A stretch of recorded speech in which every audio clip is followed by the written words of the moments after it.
एक 22 साल का लड़का जो अपने लक से बहुत ही परेशान था, खास करके लड़कियों को लेके, क्योंकि ना तो कोई उसकी गर्लफ्रेंड थी ना कोई फ्रेंड, और वो चाह के भी किसी को अपना पार्टनर नहीं बना पा रहा था। इसलिए उसने समाज और उन सभी लड़कियों से बदला लेने की ठान ली, और वो था उसका रेट्रिब्यूशन। और देखते ही देखते उसने 6 निर्दोष इंसानों की जान ले ली, जिन लोगों से उसका कुछ भी लेना देना नहीं था। ये कहानी है एलियट रॉजर की, जिसे हम किलर वर्जिन के नाम से भी जानते हैं, जो खुद को सुप्रीम जेंटलमैन कहता था। I've been alone for a very long time, and my problem is girls. I don't know why you girls are so repulsed by me. I dress nice. I'm sophisticated and magnificent. I have a nice car, a BMW. I'm polite. I'm the ultimate gentleman.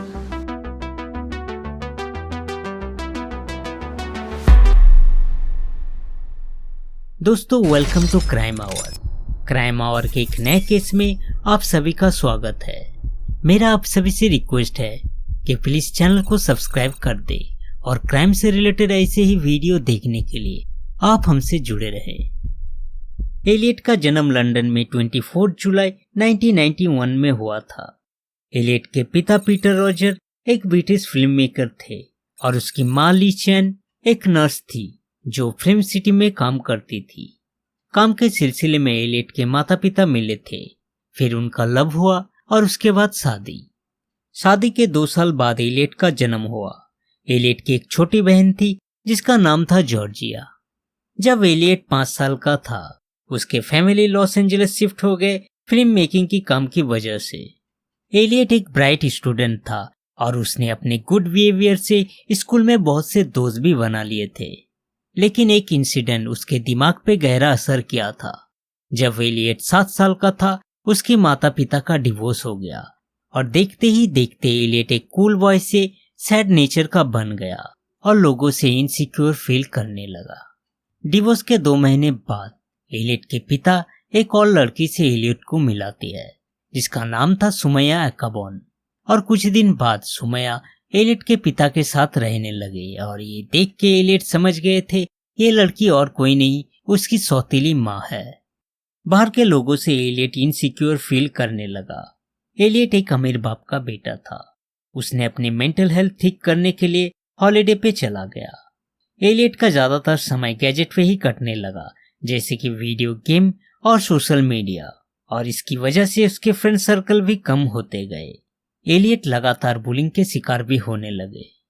13 साल की उम्र में situation और भी खराब हो गया था, क्योंकि एलियट की सौतेली माँ एक बच्चे को जन्म दिया जो उसका सौतेला भाई जैज था। मिड टीन की उम्र में एलियट अपना एक पर्सनल यूट्यूब अकाउंट ओपन करता है और जिसका नाम दिया एलियट ब्लॉग। अपने वीडियो में एलियट हमेशा अपने अकेलेपन को लेकर कंप्लेन करता था।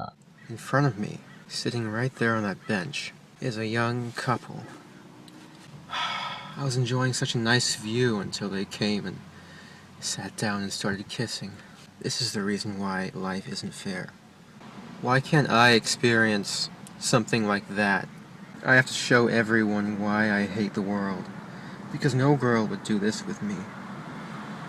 I hate them. I hate them so much.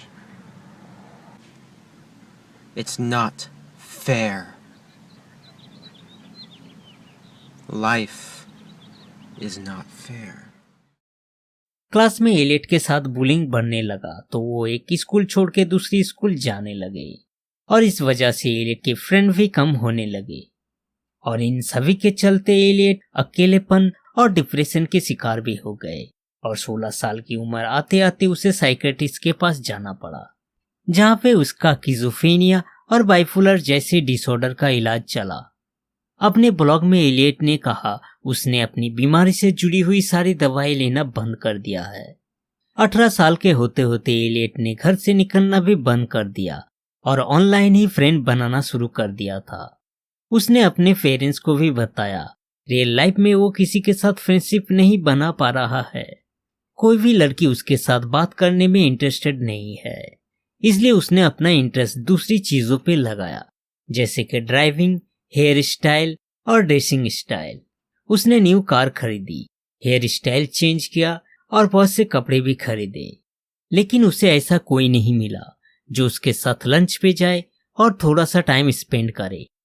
Elliott अपनी हर शाम और वीकेंड घर में ही बिताता था। उसके 3 ही दोस्त थे, जेम्स, फिलिप और एडिसन। एलियट अपने बारे में सोचता था वो किसी फ्रेंड ग्रुप के लिए परफेक्ट नहीं था। जब भी वो किसी कपल को किस और डेटिंग करते देखता था तो कभी गुस्से से तो कभी दुख से भर जाता था। साल 2011 को एलियट 19 साल का हो चुका था और वो सैटरडे 4 जून एला विस्टा कैलिफोर्निया आ गए। सेंटा बारबरा सिटी कॉलेज में उसने अपना एडमिशन लिया और अपने 2 रूम पार्टनर के साथ रहने लगे। यहाँ भी एलियट का मन नहीं लग रहा था और एक हफ्ते के चलते वो फ्रस्ट्रेटेड हो गया था। ना तो वो अपने रूममेट के साथ घुल मिल पा रहा था, ना कॉलेज के दूसरे स्टूडेंट के साथ। तब भी एलियट एक गर्लफ्रेंड की तलाश में था। वो अकेले अपने रूम में खुद को कोसता था। 2012 में उसने कॉलेज के क्लास भी ड्रॉप करना शुरू कर दिए। देखते ही देखते एलियट गैम्बलिंग और लॉटरी टिकट के चक्कर में फंस गया। वो बिलीव करता था अगर वो अमीर बन जाएगा तो लड़कियां उसे इंटरेस्ट देगी। उसने $100 से भी ज्यादा पैसे लॉटरी टिकट में खर्च कर दिए और सरप्राइजली उसे एक भी प्राइज नहीं मिला। और उसके अगले दिन $500 और तीसरे दिन $700। एलियट ने किसी को नहीं बताया उसने गैम्बलिंग में $1300 खर्च कर दिए। एलियट ये मानने लगा था ये $1300 उसके पास से चीट करके ले लिया गया। एलियट लॉटरी नहीं हारा था। इस घटना के बाद समाज को लेकर उसका गुस्सा और भी बढ़ने लगा और वो और भी अनसोशलाइज और लोनली फील करने लगा। अप्रैल 2014 में एलियट के चाइल्डहुड फ्रेंड जेम्स ने भी एलियट का साथ छोड़ दिया क्योंकि एलियट की दिमागी हालत बिगड़ रहा था। अगले ही दिन एलियट ड्रिंक करके अपना लैपटॉप तोड़ देता है और दूसरे ही दिन नया लैपटॉप खरीदने शॉप पे जाता है। उसे कुछ देर वेट करने को कहा जाता है ऑर्डर प्रिपेयर की वजह से। इस समय एलियट वॉक करके लोकल फायरिंग रेंज से गुजरता है और यही था वो टर्निंग मोमेंट जब उसे अपना पुराना रेट्रिब्यूशन का याद आता है। ये वो समय था जब एलियट उन सभी लड़कियों से बदला लेना चाहता था क्योंकि एलियट का कोई भी डिजायर पूरा नहीं हुआ था, ना तो लव ना सेक्स। इन सभी के चलते बहुत से थॉट एलियट के दिमाग पे आने लगे। इस दुनिया में सभी सेल्फिश है। मैं जो डिजर्व करता हूँ अगर मुझे नहीं मिला तो मैं सभी को डिस्ट्रॉय कर दूंगा। अपने मैनिफेस्टो में एलियट ने लिखा था। उसके कुछ दिन बाद एलियट ग्लॉक 34 ऑटोमेटिक पिस्टल खरीदता है। 20 जुलाई 2013 को एलियट एक पार्टी पे जाता है और लड़कियों को अपनी ओर अट्रैक्ट करने की कोशिश करता है। वो सोचता है शायद इस बार लड़कियां उससे इंप्रेस हो जाएगी, लेकिन यहाँ भी वो इग्नोर हुआ। पार्टी में नशे की हालत में उससे कुछ लोगों की मारपीट हो गई और अनफॉर्चुनेटली एलियट का बायां पैर टूट जाता है। अपने मैनिफेस्टो में एलियट ने रेट्रिब्यूशन का जो डेट लिखा था, ब्रोकन लेग की वजह से वो डेट उसे चेंज करना पड़ा क्योंकि इन सभी में प्लानिंग और प्रिपरेशन की जरूरत थी। 2014 के शुरुआत में अटैक के कुछ दिन पहले एलियट अपना ज्यादातर समय बाहर ही बिताता था। सेंटा बारबरा पार्क में वो अपने कार से सनसेट देखता था। Hey, Elliot Roger here. I'm just sitting in my car right now after watching that beautiful sunset descend beyond that hill up there. Enjoying a nice vanilla latte. I've been doing a lot of thinking about how sad and unfair my life has been, all because girls haven't been attracted to me. I've had to rot in bleak and sad loneliness. I mean, you give a chance to all these stupid, obnoxious guys that I see you walking with, but you don't give a chance to me. Why not? I'm such a magnificent guy. I'm beautiful. You can't deny that. I'm civilized, intelligent, sophisticated. I have a sense of style. And yet you girls don't see it. It's not fair. I deserve them more. I don't understand you girls. It's like your sexual attraction is flawed. It's perverted. This world. It's so twisted.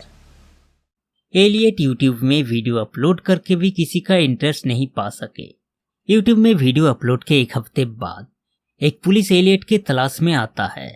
किसी ने Elliott के video देख के police को complain कर दिया था कि एलियट की मानसिक स्थिति अनस्टेबल है। पुलिस एलियट के रूम के बाहर आता है, कुछ सवाल करता है और जानने की कोशिश करता है कि एलियट के अंदर कोई सुसाइडल टेंडेंसी है क्या।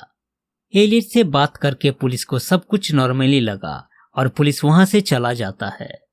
अगर पुलिस एलियट के रूम की तलाशी लेता तो पुलिस को एलियट की पिस्टल और उसका मैनिफेस्टो मिल जाता। एलियट सोचता है बहुत हो चुका, अब और नहीं, रेट्रिब्यूशन का यही सही समय है। एलियट प्लान करता है और अपने पिता के घर पहुंचता है, लेकिन घर में कोई नहीं था, ना एलियट की सौतेली माँ, ना उसका भाई और ना तो उसका पिता। उसके बाद एलियट ड्राइव करके एला विस्टा वापस आता है और अपने अपार्टमेंट में पहुंचता है। अपने 2 हाउसमेट को पीट के खून कर देता है। जॉर्ज चैन, चैन यांग होंग। एलियट रॉजर के साथ रहता था इस अपार्टमेंट में। एलियट अपना मैनिफेस्टो का फाइनल पेज लिखता है। एलियट अपना फाइनल वीडियो यूट्यूब में अपलोड करता है। Hi, Elliot Roger here. Well, this is my last video. It all has to come to this. Tomorrow is the day of retribution. The day in which I will have my revenge against humanity. Against all of you. I'm 22 years old and I'm still a virgin. And it has been very torturous. It's not fair. You girls have never been attracted to me. I don't know why you girls aren't attracted to me, but I will punish you all for it. I don't know what you don't see in me. I'm the perfect guy, and yet you throw yourselves at all these obnoxious men instead of me, the supreme gentleman. I will punish all of you for it. You will finally see that I am, in truth, the superior one, the true alpha male.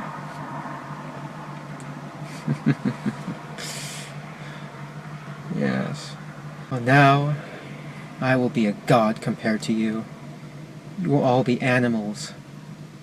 You denied me a happy life. And in turn, I will deny all of you life. I hate all of you. I've waited a long time for this. I can't wait to give you exactly what you deserve. Utter annihilation. 23 मई 2014 को Elliott के 2 housemate George चैन, चैन यांग Hong की लाश police को मिलता है। Police को एक और लाश मिलती है जो जॉर्ज चैन के दोस्त का था, जिसका नाम था वान योंग। एलियट जब उन दोनों का खून कर रहा था तो अनफॉर्चुनेटली वो रूम में आ गया था, इसलिए एलियट ने उसे मार डाला। रात 9:17 पर एलियट अपना फाइनल वीडियो यूट्यूब पे अपलोड करता है, जिसका टाइटल था एलियट रॉजर रेट्रिब्यूशन। उसके 1 मिनट बाद एलियट अपना 137 पेज का मैनिफेस्टो 34 लोगों को सेंड कर देता है, जिसमें एलियट के माता पिता, अदर फैमिली मेंबर, उसके थेरेपिस्ट, उसके स्कूल टीचर और बचपन के कुछ दोस्त थे। उसके थेरेपिस्ट ने 5 मिनट के अंदर एलियट के माँ को कांटेक्ट किया और उसके बाद पुलिस को। एलियट के पिता पीटर और उसकी माँ ली चैन एला विस्टा पहुंचता है, लेकिन तब तक बहुत देर हो चुका था। एलियट निकल पड़ा था। Elliot already in motion. Elliot सोचता था अल्फा फी सोसाइटी में घुसकर सभी को वो मार डालेगा, लेकिन दरवाजा अंदर से लॉक था और कोई भी दरवाजा नहीं खोल रहा था। इसलिए एलियट रास्ते की तरफ मोड़ता है और सामने से 3 राउंड फायर कर देता है, जिसमें 2 औरत की मौत हो जाती है, केटी कूपर और वेरोनिका वाइस, और विनिका डिकॉक नाम की एक लड़की बुरी तरह से घायल हो जाती है। एलियट ड्राइव करके टाउन से पार्डल रोड पहुंचता है। एला विस्टा डेली मार्ट के एक शॉप में इंटर होके 5 राउंड फायर कर देता है और इस फायरिंग में क्रिस्टोफर माइकल मार्टिनजा नाम के एक स्टूडेंट की मौत हो जाती है। एलियट वहां से अपना BMW लेके भागता है और पुलिस के साथ उसका सामना हो जाता है। लिटिल एक्रोन पार्क के पास एलियट पुलिस के ऊपर गोली चलाना शुरू कर देता है। एलियट एक साइकिल को कुचल के अपना कार का कंट्रोल खो देता है और कार को टक्कर मार देता है। उसके बाद एलियट की कार रुक जाती है और एलियट अपने सर में गोली मार के अपनी जान ले लेता है। पुलिस को एलियट रोजर स्टीयरिंग व्हील में मरा हुआ मिलता है। उसी रात पुलिस को 3 बॉडी मिलता है और अगली सुबह और 3। क्रिस्टोफर मार्टिन्जा USBC में ग्रेजुएटिंग स्टूडेंट था और उसका एक ब्राइट फ्यूचर था। किटी कूपर और वेरोनिका वाइस मारी गई थी अल्फा फी सोसाइटी के बाहर। Veronica sweet and friendly woman थी। किटी कूपर एक नाइस गर्ल थी। हिस्ट्री और आर्कियोलॉजी उसकी सब्जेक्ट थी। यूएन एक कंप्यूटर प्रोग्रामिंग का स्टूडेंट था। चैन यान होंग पढ़ाई में स्मार्ट और ब्राइट स्टूडेंट था। जॉर्ज चैन स्वीट नेचर का था। इस घटना के बाद उन सभी को कैंडल लाइट जला के श्रद्धांजलि दी गई USBC स्टेडियम में, जहां पे 20,000 से भी ज्यादा लोग इकट्ठे हुए थे। इस दुनिया में बहुत से लोग अपना सेक्सुअल और रोमांटिक पार्टनर नहीं ढूंढ पाते हैं, इसलिए एलियट के केस को बहुत से लोग सिंपैथी से देखने लगे। पर एलियट ने जो रास्ता अपनाया था वो गलत था। एलियट अपनी जिंदगी में बहुत ही अकेला था, ना तो रिलेशनशिप में बल्कि फ्रेंडशिप में भी। बचपन में उसके साथ जो भी हुआ था, उसके माता पिता का डिवोर्स, उसके पिता की दूसरी शादी, स्कूल में उसके साथ बुलिंग, ये सब कुछ उसे मेंटली इल बना दिया था। और इन सभी के चलते एलियट ने इतना बड़ा क्राइम को अंजाम दे दिया। आज भी एलियट का मैनिफेस्टो ऑनलाइन अवेलेबल है। तो ये थी किलर वर्जिन की कहानी। उम्मीद करता हूँ ये कहानी आपको अच्छा लगा होगा।